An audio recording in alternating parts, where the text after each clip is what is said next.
भगवान श्री राम के आदर्श लीला के माध्यम से राष्ट्र रक्षा और लोगों के व्यक्तिगत चरित्र का निर्माण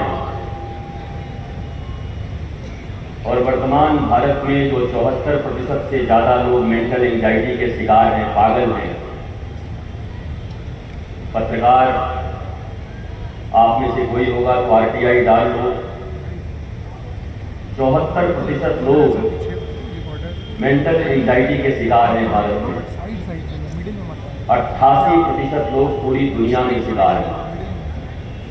और दुनिया का जो दादा देश है डोनाल्ड ट्रंप का, अमेरिका, वह 90% मेंटल एंजाइटी का शिकार है। रामलीला एक प्राचीन परंपरा है भारतवर्ष की। हालांकि भारत अब बहुत छोटा हो गया। आप ही के जैसे बड़े बड़े श्रेष्ठ लोग, क्योंकि सेठ कोई शब्द तो होता नहीं, सेठ शब्द अपभ्रंश है, अनपढ़ों की भाषा है।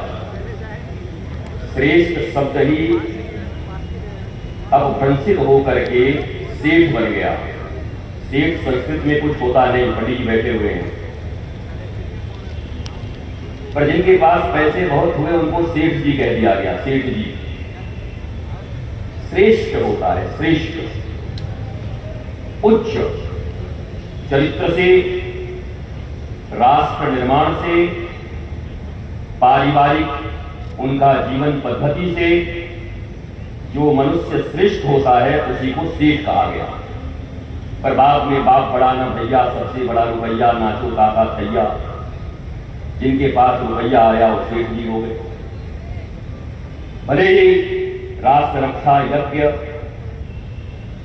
श्रेष्ठता, चारित्रिक, पारिवारिक उन्नति, उत्थान उनके जीवन में न हो, पर सब कुछ पैसों से तय हो गया।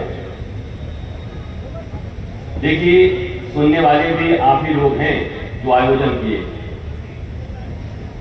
और हमें तो 2 दिन पहले ही हमारे प्रिय बच्चों ने कुछ कहा तो हमने उसको स्वीकार किया कि हम दिल्ली में ही हैं तो आ जाएंगे। पर हम कहीं कोई इवेंट के कारण और कहीं कोई एक जैसा एक परंपरा है, चलो जी बाबा जी आ गए और काम चल गया, कि भारतवर्ष में बाबा शब्द कोई शब्द है ही नहीं और धर्मगुरु कोई शब्द है। सारा दुनिया रट रहा है धर्मगुरु, शास्त्र में कहीं है ही नहीं। सारा भारत कह रहा है बाबा, शास्त्र में कहीं कोई बाबा शब्द है ही नहीं। शास्त्र में आचार्य है, संत हैं, ऋषि हैं, महर्षि हैं, गुरु हैं, सदगुरु हैं, ऋत्विक हैं, याज्ञनिक हैं, होता हैं, पर ये धर्मगुरु कहीं नहीं है और ये बाबा शब्द कहीं नहीं है। पर फिर वही, जिसकी लाठी उसकी भैंस, माल है तो कुछ भी साबित कर दो, कौन काटेगा। आप आगे आगे चलो तो पीछे पीछे पैसे आपके पास हैं। भारत का चरित्र पैसों से ही है अब वर्तमान में। आप में से बहुत सारे लोग सिंध, लाहौर, पेशावर, कांधार, आपके पूर्वज वहां के होंगे।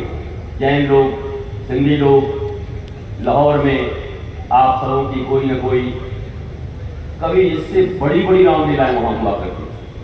वो आप ही के जैसे लोग बैठ के खूब मंत्र इत्यादि पढ़कर, अब न मंत्र रहा न मंत्र पढ़ने वाले रहे, न कोई रामलीला रहे। बड़ी बड़ी गौशालाएं, 5-5 हजार गौओं की गौशालाएं थी लाहौर, पेशावर, कांधार में। 50-50 सालों से लोगों ने गौ माता की सेवा की, न गौ माता बची न गौ माता का सेवा करने वाला बचा। प्रश्न ये है कि पढ़े लिखे हो तो इस बात का विचार करो कि जैसे वो देश न बचा पाए अपना, न गौ माता की सेवा की कमी थी, न आपके जैसे रामलीलाओं की वहां कोई कमी थी। बड़ी बड़ी कमेटियां, विराट विराट कमेटियां, बड़ी रामलीलाएं, जलवा बोला करता था, बड़े बड़े लोग आया करते थे। अब कुछ भी नहीं है, मामला साफ। अभी वर्तमान में बांग्लादेश से भी मामला साफ, चट्टग्राम साफ। बांग्लादेश में हमारे 1 लाख गुरु भाई रहते हैं। हमारे गुरु बांग्लादेश के ही रहे कभी, तब भारत था। और दूसरी बात, हमारे गुरुदेव ने हमें पहले उच्च शिक्षा दी। आपके बेटे बेटी जो फिजिक्स, केमिस्ट्री, मैथ, बायोलॉजी और जितना भी पढ़ते होंगे वो सब बैचलर के विद्यार्थी होंगे, ग्रेजुएट, उनको मैं ट्यूशन पढ़ा सकता हूं सबको। हमारे गुरु ने हमें इतनी संपत्ति दी कि हमें भारतवर्ष से भीख मांगने की जरूरत नहीं पड़ती, न किसी का कुछ स्वीकार करने का जरूरत होता। अभी तक 7 पीढ़ियों से हम भारत मां की सेवा, हम अपने राष्ट्र और सनातन की सेवा अपनी ड्यूटी समझकर करते हैं। हम किसी के अधीन होकर सेवा नहीं करते, न किसी के लिफाफे में, न किसी की संपत्ति में। और संत का पहला लक्षण यही होना चाहिए। तुम्हारे लिफाफों से अगर कोई बिक गया तो बाप तो तुम हो गए, संत तो तुम ही हो गए, तुम्हारे अधीन हो गया।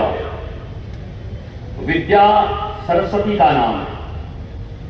सरस्वती विद्या की देवी है और सरस्वती मां बेची नहीं जाती। दुनिया में ऐसा नालायक संतान इस पृथ्वी पर शायद कोई हो जिसने अपने मां को बेचा। इसलिए कभी भी ज्ञान बेचा नहीं जा सकता, विक्रय नहीं किया जा सकता। और यहां भी आने का मौज बस हमारे बच्चे हैं। न आपका ये भव्यता और दिव्यता, इससे हमारा कोई आकर्षण नहीं है। क्योंकि हमने कहा तुमसे बड़े बड़े लाहौर में थे, भूल चाट गए, और तुम भी बचा पाओगे, ये कौन सी बड़ी बात है।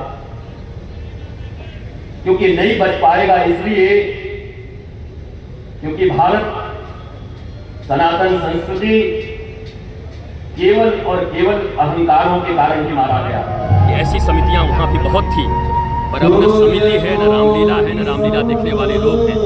तो ये समिति भी बची रहे, रामलीला भी बची रहे, और भारत की एकता, अखंडता बची रहे, यहाँ की सनातन संस्कृति बची रहे। इसके लिए मैं यहाँ पर आया, और मुझे विश्वास है कि प्रभु श्री राम हम पर कृपा कर रहे हैं। अगर हम जागृत हुए और वर्तमान युगानुकूल धर्म को समझ पाए। कभी रथ से युद्ध हुआ करता था, आज भगवान श्री राम भी आएंगे तो राफेल लेके निकलेंगे, और आज वो आएंगे तो ब्रह्मास्त्र के बदले ब्रह्मोस लेके निकलेंगे। तो मैं चाहता हूँ युगानुकूल धर्म का प्रतिपादन हो और हमारी भारत